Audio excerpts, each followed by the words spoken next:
हुकूमत का पाकिस्तान तहरीक इंसाफ पर पाबंदी लगाने का फैसला। आरिफ अलवी बानी पीटीआई और कासिम सूरी के खिलाफ आर्टिकल 6 के तहत मुकदमा चलाने का भी ऐलान। असद कैसर ने पाबंदी का फैसला हुकूमत की बौखलाहट का नतीजा करार दे दिया। कौन सा ऐसा हरबा है जो पीटीआई को दबाने के लिए इस्तेमाल नहीं किया गया? साबिक स्पीकर का सवाल। पाबंदी लगाने का हुकूमती फैसला मजहका खेज है।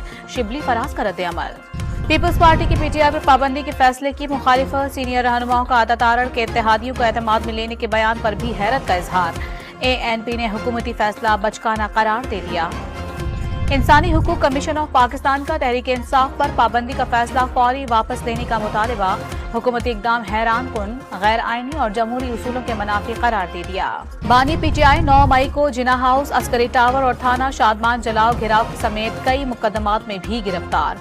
30 रोज के जिस्मानी रिमांड की दरखास्त दायर की जाएगी। 9 मई को जलाओ घिराव के केसेस में यास्मीन राशिद और सरफराज चीमा की जमानत मंजूर। लाहौर की इंसदाद दहशतगर्दी अदालत के जज अरशद जावेद ने फैसला सुना दिया।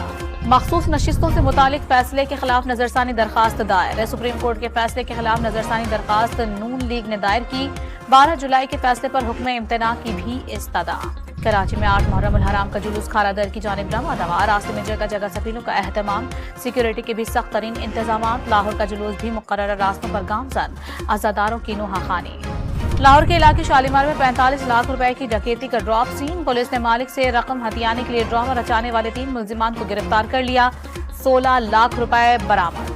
और कराची के मुख्तलिफ इलाकों में बारिश। मौसम खुशगवार। बहरिया टाउन, गुलशन मेमार, स्कीम 33 और नया नाजिमाबाद में बादल बरस पड़े।